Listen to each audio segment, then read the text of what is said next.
Hello everyone. तो आज हम लोग इंटीरियर ऑफ द अर्थ का सेकंड लेक्चर पढ़ने वाले हैं। प्रीवियस लेक्चर में हम लोग देखे थे कि अर्थ का इंटीरियर के बारे में हम लोग कैसे पता करते हैं, राइट।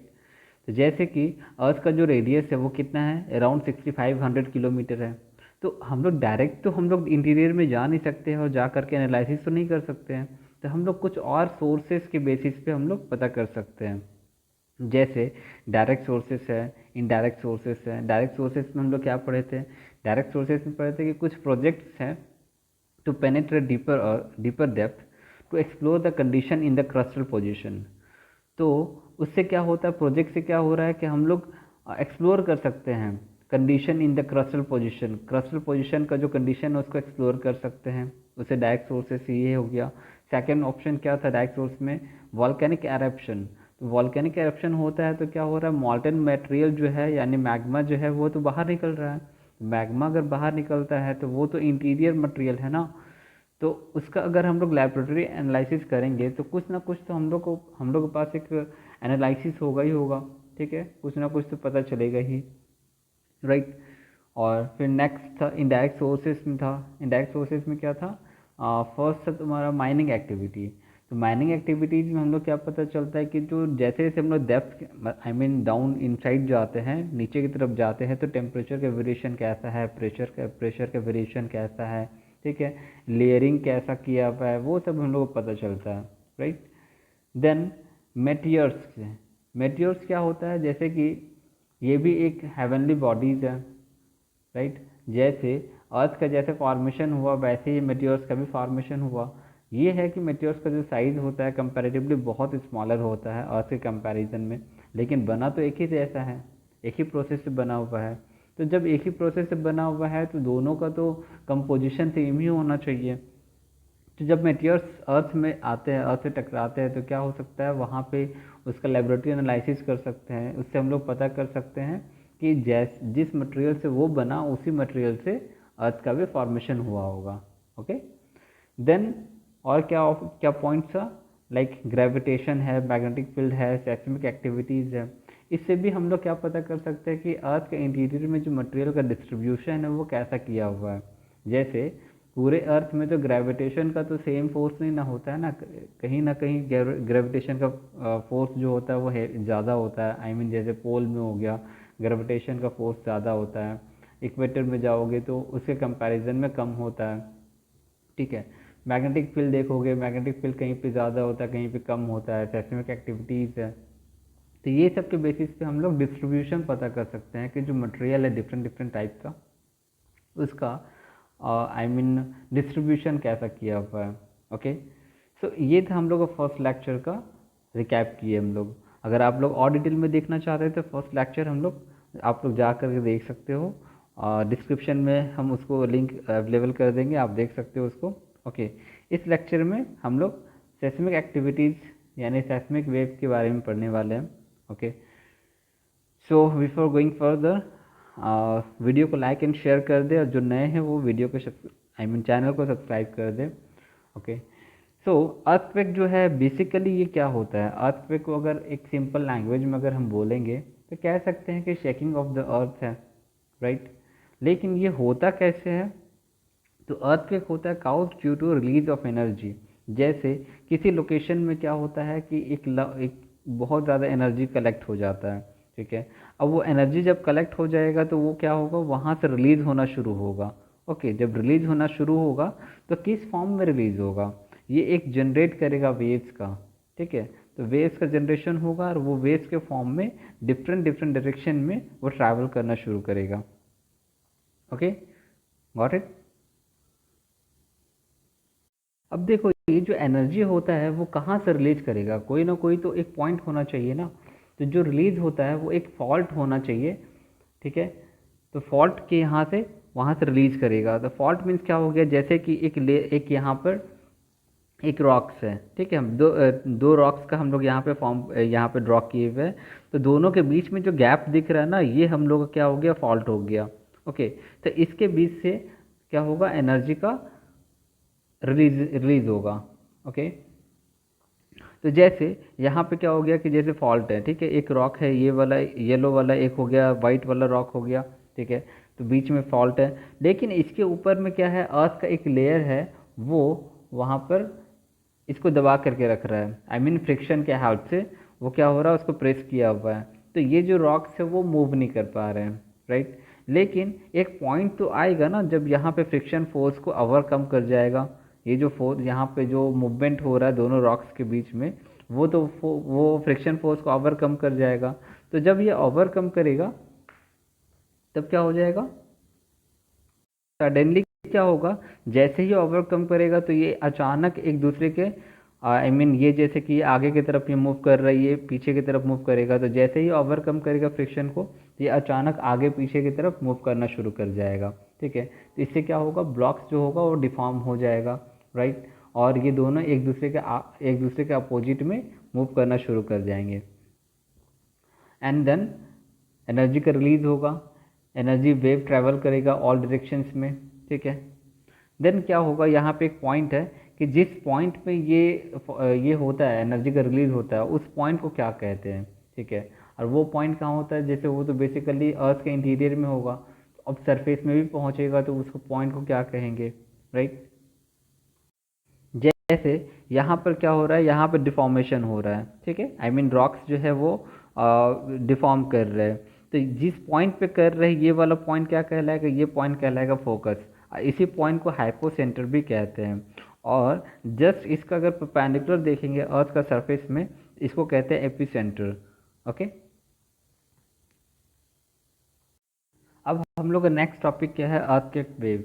तो जो यहाँ से वेव निकल रहा है उसको कहते हैं हम लोग सेस्मिक वेव कह सकते हो, या फिर अर्थक्वेक वेव कह सकते हो, ठीक है। तो इसको कौन रिकॉर्ड करता है, इसको रिकॉर्ड करता है seismograph, right. Seismograph records the waves reaching the surface, जो सरफेस में आ रहा होता है उसको रिकॉर्ड करेगा सेस्मोग्राफ, ठीक है। लिथोस्फेयर का कम से अराउंड कितना डेप्थ होता है, 200 किलोमीटर के अराउंड डेप्थ होता है, ओके। नाउ यहाँ पे हम लोग को पढ़ना है कि अर्थक्वेक वेव्स जो होते हैं ना, बेसिकली दो टाइप्स के होते हैं, ठीक है, टू टाइप्स है। तो फर्स्ट टाइप क्या है, फर्स्ट टाइप है बॉडी वेव, ओके। और सेकेंड टाइप है सरफेस वेव, ओके। अब ये बॉडी या सरफेस का क्या रोल है, जैसे बॉडी वेव्स हो गया, जैसे कि हम लोग का अर्थ जो अर्थक्वेक है वो तो इनसाइड ऑफ द अर्थ ही होता है ना, वहाँ ही ओरिजिन होता है उसका, फोकस इनसाइड में ही है। तो इनसाइड से जब वेव्स का जो ट्रैवलिंग होता है तो उसको कहते हैं, वो वेव्स कहलाते हैं बॉडी वेव्स, ठीक है। और जब वो सरफेस में पहुंच जाते हैं तो उसको कहते हैं सरफेस वेव्स, ओके। तो इस वजह से वहाँ पे कह सकते हो कि सबसे पहले जो सेस्मोग्राफ होगा जो रिकॉर्ड करेगा वेव्स का रीचिंग द सरफेस, वो किसको रिकॉर्ड करेगा, सबसे पहले तो बॉडी वेव को ये रिकॉर्ड करेगा, उसके बाद ही वो सरफेस वेव को रिकॉर्ड कर सकता है। तो ये सेस्मोग्राफ का एक पिक्चर दिया हुआ है कि सबसे पहले बॉडी वेव्स को यहाँ पे शो कर रहा है, सेकंड में यहाँ पर किसको शो कर रहा है, सरफेस वेव्स को, ठीक है। अच्छा, यहाँ पे बॉडी वेव्स में दो चीज़ें, एक पी वेव्स है यानी प्राइमरी वेव्स, एक एस वेव्स है दैट मीन सेकेंडरी वेव्स, ठीक है। तो सबसे पहले प्राइमरी वेव्स शो कर रहा है, देन एस वेव्स। रीज़न क्या है इसके पीछे, इसके पीछे ये रीज़न है ना कि जो वेलोसिटी ऑफ पी है वो ज़्यादा होता है वेलोसिटी ऑफ एस के कंपैरिजन में, दैट मीन्स प्राइमरी वेव्स का जो वेलोसिटी होता है वो ज़्यादा होता है कंपैरिजन टू एस वेव्स का। और भी कुछ कुछ प्रॉपर्टीज होते हैं, लाइक यहाँ पे कह सकते हैं कि जो पी वेव्स जो होते हैं ना, वो क्या होता है, वो लाइक साउंड वेव्स है।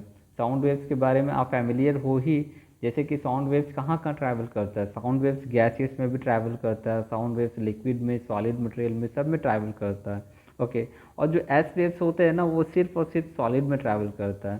तो ये भी एक वजह है कि क्या हो जाता है, ये पहले पहुंचता है। एक तो वेलोसिटी ज़्यादा हो गया, दूसरा हो गया कि इसमें कंडीशन ज़्यादा है नहीं, इनफैक्ट तो कंडीशन है ही नहीं इसमें, ये तो तीनों मीडियम में ट्रैवल करेगा। एस वेव्स के लिए कंडीशन है यहाँ पे, इसके वजह से भी यहाँ पे स्लो हो जा रहा है, वेलोसिटी भी स्लो है और कंडीशन भी है, इसके वजह से ये पीछे रह जा रहा है। लेकिन है तो ये बॉडी वेव्स, ठीक है, इस वजह से सरफेस वेव से पहले पहुँच रहा है। एंड फाइनली सरफेस वेव्स, ठीक है। और फिगर से यहाँ पे देख सकते हो, सेस्मोग्राफ का जो रिकॉर्ड्स इससे देख सकते हो कि इसका जो डिस्ट्रक्शन है वो ज़्यादा दिख रहा होगा, ओके। तो रीज़न भी इसी की वजह से रीज़न है, क्योंकि ये बॉडी वेव्स है ना, तो इनसाइड जो अर्थ सरफेस है उसके अंदर का ये शो कर रहा है, ठीक है। तो वहाँ पे उतने ज़्यादा डिस्ट्रक्शंस नहीं होते हैं। आगे हम लोग पढ़ेंगे कि इसका जो फॉर्म होता है वो कैसा होता है, जैसे इसका प्रोपगेशन होता है वो कैसा होता है, वो हम लोग पढ़ेंगे। उससे हम लोग समझ में आएगा और अच्छे से कि डिस्ट्रक्शन जो होता है वो सरफेस वेव्स में क्यों होता है ज़्यादा। ओके, तो ये चीज़ तो हम लोग बता चुके हैं कि टाइप्स ऑफ अर्थक्वेक वेव्स क्या क्या चीज़ है। बॉडी वेव्स है, सरफेस वेव्स है। बॉडी वेव्स में पी वेव्स है, एस वेव्स है, दैट मीन्स प्राइमरी और सेकेंडरी। और वेलोसिटी वेव्स जो होता है वो डेंसिटी पे डिपेंड करता है। ओके, जो भी वेलोसिटी है जिस वेव्स का, वो किस वेलोसिटी वाले मटेरियल से जो वो पास कर रहा है उस पर कम्प्लीटली डिपेंड करता है। अगर वो ज़्यादा डेंसिटी वाला मटेरियल से पास कर रहा है तो वहाँ पर वेलोसिटी ज़्यादा होगा। ठीक है, तो वो चीज़ है। और दूसरा जो प्राइमरी वेव का जो वेलोसिटी है वो ज़्यादा होगा, वो बता चुके हैं। ओके, पी वेव्स का कैरेक्टरिस्टिक क्या है, तो वो साउंड वेव के जैसा ही होता है। That means solid liquid gas तीनों में ट्रैवल कर सकता है। ओके, और एस वेव्स जो होगा वो सिर्फ और सिर्फ सॉलिड में ट्रैवल करेगा। ओके, नेक्स्ट हम लोग का टॉपिक है जिसमें हम लोग देख सकते हैं कि सरफेस वेव और बॉडी वेव्स में डिफरेंस जो है वो हम लोग पता चलेगा प्रोपगेशन ऑफ अर्थक्वेक वेव से। तो यहाँ पे देखो, जैसे एनसीईआरटी में तो सिर्फ डिस्क्रिप्शन दिया हुआ है पी वेव्स का, एस वेव्स का और सरफेस वेव्स का। यहाँ पे अलग से रैलिक और लव वेव्स के बारे में नहीं बताया हुआ है, लेकिन हम लोग यहाँ पर डिस्क्राइब कर दे रहे हैं। ठीक है, तो देखो पी वेव्स में देख रहे होगे यहाँ पे कि यहाँ पे कंप्रेशन है। आई मीन यहाँ पे मॉलिक्यूल्स बहुत सामने सामने है, यहाँ पे थोड़ा सा यहाँ पे थोड़ा सा गैप में है, बहुत ज़्यादा दूर दूर में है। राइट, तो ऐसे ही पी वेव्स होते हैं। ठीक है, साउंड वेव्स की जैसे ही कह सकते हो। तो एक डिफरेंस यहाँ पे पूछा हुआ था, जैसे यूपीएससी में भी पूछा हुआ था ये क्वेश्चन, और आपका 11th क्लास में अगर हो आप तो आप स्कूल्स में भी पूछा जाता है एग्ज़ाम में, या फिर बोर्ड्स एग्ज़ाम में पूछा जाता है कि जो पी वेव्स होता है ना उसका जो डायरेक्शन होता है, जैसे वेव का डायरेक्शन इधर हो गया, ठीक है, तो इसी डायरेक्शन में पी वेव्स का भी डायरेक्शन होगा।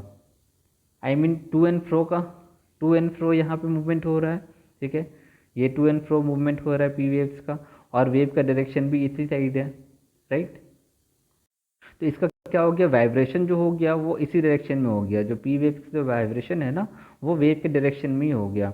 लेकिन वही एस वेव्स में देखोगे ना, तो एस वेव्स में देखो जा तो रहा है वेव इस डायरेक्शन में, लेकिन इसका परपेंडिकुलर में यहाँ पे क्या हो रहा है, वेव का डायरेक्शन है।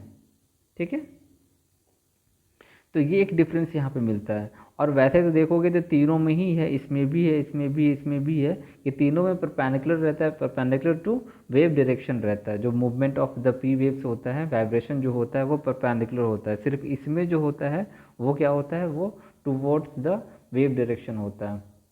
ओके, तो ये क्वेश्चन पीवाईक्यू में भी है यूपीएससी का, तो ये चीज़ दिमाग में रखना है। ओके, कुछ स्टेटमेंट है जैसे कि direction of vibration of S waves is perpendicular to the wave direction in the vertical plane. Okay, S waves का जो डायरेक्शन है, देखो यहाँ पर डायरेक्शन ऑफ वाइब्रेशन जो है कैसा है, परपेंडिकुलर है ना वेव डायरेक्शन का। जैसे वेव का डायरेक्शन ये है, इसका परपेंडिकुलर में ये है। राइट, यहाँ पे देख सकते हो ये परपेंडिकुलर है, 3 डायमेंशनल ये डायग्राम बनाया हुआ है। और यहाँ पे कैसा क्रिएशन हो रहा है, क्रिएट ट्रॉप एंड क्रेस्ट का क्रिएशन हो रहा है। जैसे जो ऊपर वाला पोर्शन है वो कैसा क्या कहलाता है, वो क्रेस्ट कहलाता है, फिर ट्रफ कहलाता है नीचे वाला, इस तरह का फॉर्मेशन कर रहा है। ओके, अप एंड डाउन वाला। और सरफेस फेस में आप देख सकते हो कि यहाँ पे क्या हो रहा है, देखो इसमें ना, इसमें और इसमें सरफेस का कोई रोल नहीं है, सरफेस का कोई डिस्टर्बेंस नहीं है। लेकिन यहाँ पे जो सरफेस वेव्स में है ना, वो वहाँ पे देखोगे सरफेस का भी डिफॉर्मेशन हो रहा है। राइट, यहाँ पर भी हो रहा है, यहाँ पर भी डिफॉर्मेशन हो रहा है। ठीक है, इससे आप अंदाज लगा सकते हो कि सरफेस वेव्स जो होते हैं ना वो ज़्यादा डिस्ट्रक्शन करते हैं। ठीक है, वो लेट से आते भी हैं, वहाँ पे लेट से पहुँचते भी है। आई मीन सबसे पहले तो पी वेव्स पहुँच रहा है, अराइवल हो रहा है, फिर एस वेव्स का अराइवल हो रहा है, देन लास्ट में सरफेस वेव्स आता है, और वो ज़्यादा एम्पलीट्यूड से आता है। ठीक है, तो डिस्ट्रक्शन भी ज़्यादा होता है। और दूसरा चीज़ है, इसका जो वाइब्रेशन होता है वो कैसा होता है, परपेंडिकुलर होता है। ठीक है, इसके वजह से भी इसका डिस्ट्रक्शन ज़्यादा होता है।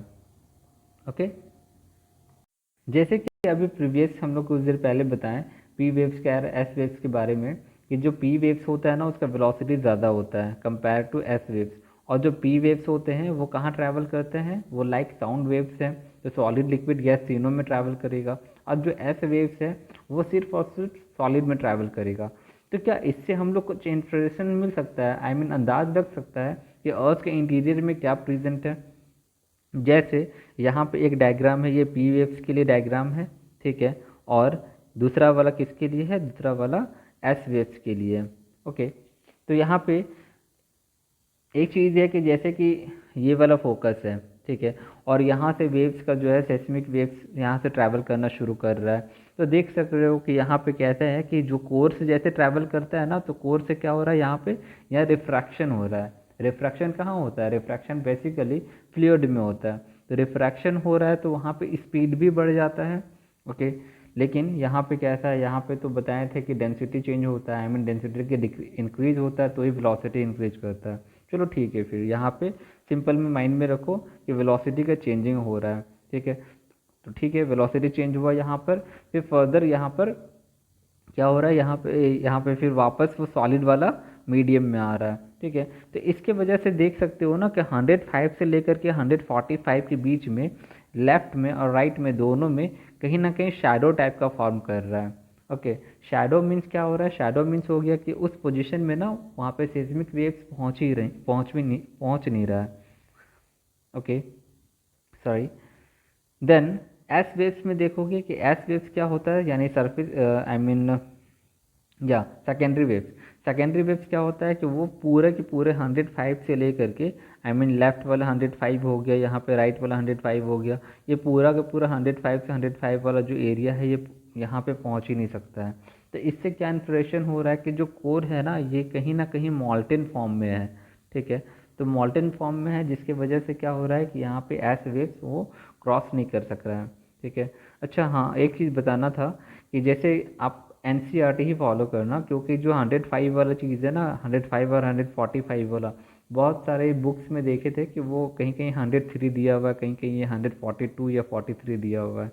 तो ये मिस्टेक्स ना हो जाए, क्योंकि आई थिंक ये वाला स्टैंडर्ड एंगल दिया हुआ है एनसीईआरटी में 105 और 145, तो ये चीज़ माइंड में रख लेना।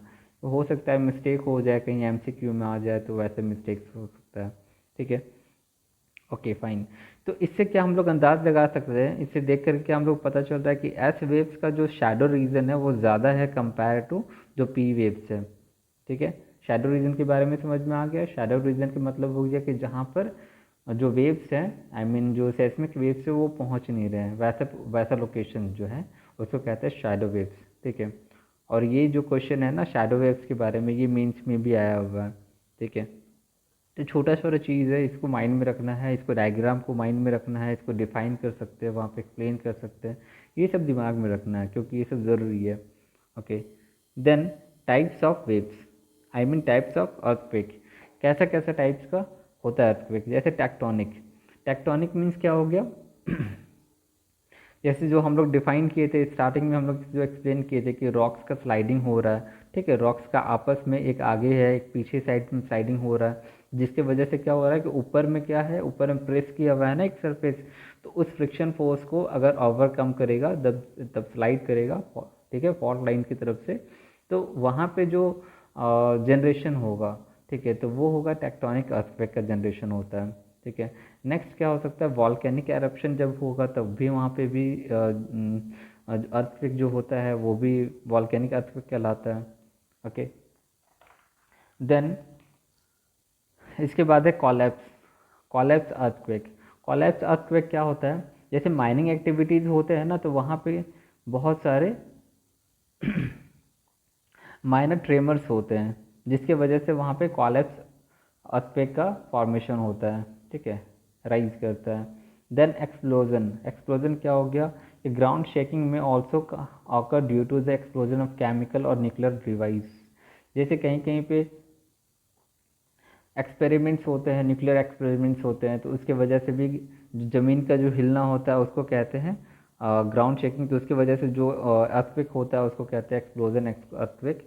देन रिजर्वायर इंड्यूस्ड अर्थक्वेक, जहाँ जहाँ पे लार्ज रिजर्वायर है, मीन्स लार्जर डैम है, तो उसकी वजह से भी अर्थक्वेक का फॉर्मेशन होता है। आई थिंक चाइना का भी कोई डैम था और मुझे नाम याद नहीं आ रहा है, उसकी वजह से भी अर्थक्वेक का फॉर्मेशन होता है, उसके वो भी न्यूज़ में आप पढ़ चुके होंगे, ठीक है। देन अर्थक्वेक का मेजरमेंट कैसे कर सकते हैं, जैसे अर्थक्वेक का मेजरमेंट कैसे कैसे हो सकता है, एक मैग्नीट्यूड से मेजरमेंट कर सकते हैं, एक इंटेंसिटी से मेजरमेंट कर सकते हैं। तो मैग्नीट्यूड मीन्स क्या हो गया, मैग्नीट्यूड मीन्स हो गया कि एनर्जी रिलीज ड्यूरिंग द क्विक्स, कितना एनर्जी रिलीज कर रहा है उसको कहते हैं मैग्नीट्यूड। इंटेंसिटी हो गया कि कितना ज़्यादा वो डिस्ट्रक्शन कर रहा है, ठीक है, उसको कहते हैं इंटेंसिटी। तो मैग्नीट्यूड को हम लोग किससे मेजरमेंट करते हैं, किस में मेजरमेंट कर रहे हैं, रिक्टर स्केल में मेजरमेंट कर रहे हैं। और इसका जो स्केलिंग होता है ना वो 1 से लेकर के 10 तक के बीच में होता है। वही इंटेंसिटी को मेज़र करने के लिए बर्कैली स्केल से मेजरमेंट करते हैं, और इसका जो स्केल होता है 1 से लेकर के 12 तक होता है। ओके, तो ये छोटे छोटे चीज़ है जिसको माइंड में रखना है, एमसीक्यू में ये सब क्वेश्चन कभी कभी पूछ देते हैं। Okay, then effects of earthquake. अब अर्थक्वेक के इफेक्ट क्या हो सकता है, अगर मान लो कि शेकिंग हो रहा जो अर्थ सरफेस का, तो इससे क्या हो सकता है, इससे हो सकता है कि बहुत सारे हजार्डियस इफेक्ट्स हो सकते हैं ना, जैसे ग्राउंड शेक कर रहे हैं तो ग्राउंड शेक करेंगे तो क्या होगा, ग्राउंड का रीसेटलमेंट्स हो सकता है, लैंड और मड का स्लाइड्स हो सकता है, लैंड स्लाइड सुने हो ना, तो लैंड स्लाइड हो सकता है, सॉइल का लिक्विफेक्शन हो सकता है, ग्राउंड का लर्चिंग हो सकता है, मीन्स लुढ़क लुढ़क सकता है ग्राउंड, ठीक है। एवेलांचेस, एवेलांचेस मीन्स क्या हो रहा है कि आई मीन बर्फ का जो गोला होता है ना उसको गिरता है तो उसको कहते हैं एवलांचेस। जैसे कि जो लैंडस्लाइड हो रहा है उसी फॉर्म में होता है, लेकिन एवलांचेस जो लार्जर फॉर्म में होता है और ये बर्फीला जगह पे होता है, उसको कहते हैं एवलांचेस, ठीक है। फिर ग्राउंड डिस्प्लेसमेंट है, flood from dam, okay, fire हो गया, स्ट्रक्चरल कॉलेप्स हो गया, ऑब्जेक्ट का फॉलिंग हो सकता है, फिर क्या हो सकता है, सुनामी हो सकता है। तो ये सब इफेक्ट्स ऑफ अर्थक्वेक है जो हम लोग को नॉर्मल में हम लोग माइंड में रखना है कि क्या क्या हो सकता है। देन एक सिंपल से हम लोग ऐसे टर्म याद रख सकते हो कि मैग्नीट्यूड जो होता है वो 5 से अधिक अगर होगा ना, मैग्नीट्यूड जो है ये 5 से अधिक रिक्टर स्केल का अगर होता है तो उसको वो ज़्यादा कहलाता है, ठीक है, वो ज़्यादा डिवास्टेटिंग होता है। ओके, अब वही इंटेंसिटी जो होता है, इंटेंसिटी जनरली 8+ अगर रहेगा तो वो ज़्यादा हार्मफुल होता है, ज़्यादा डिस्ट्रक्शन करता है वो। ओके, तो यहाँ तक हम लोग अर्थक्वेक के बारे में पढ़ लिए। इसके बाद हम लोग नेक्स्ट में क्या देखेंगे कि अर्थ का जो स्ट्रक्चर है वो कैसा है, ठीक है, और वॉल्केनिक लैंडफॉर्म्स कैसा कैसा है उसके बारे में हम लोग देखेंगे। ओके, तो यहाँ तक कोई भी अगर डाउट है, कहीं पर कोई कन्फ्यूज़न है तो आप लोग बता सकते हो। फिर से हम लोग बता दे रहे हैं, एक रिकैप दे देते हैं कि जो हम लोग इमरजेंस ऑफ शैडो जोन है ना वो इम्पॉर्टेंट है, वो मेंस का पॉइंट ऑफ व्यू से भी इम्पॉर्टेंट है और नॉर्मल ऐसे भी इम्पॉर्टेंट है, ठीक है। और अर्थक्वेक वेव्स का जो टाइप्स है, उसका जो प्रॉपर्टीज़ है, ये हमेशा पूछा हुआ है क्वेश्चन एग्जाम्स में, तो ये सब माइंड में रखना है, ठीक है। अर्थक्वेक का बेसिक डेफिनेशन उसका कैसे होता है, उसका रीज़न ऑफ ऑरिजिन जो है वो माइंड में रखना है। ओके, सो लेक्चर को एंड करते हैं। अगर कोई कन्फ्यूज़न हो तो प्लीज़ बताना। Okay, okay then bye.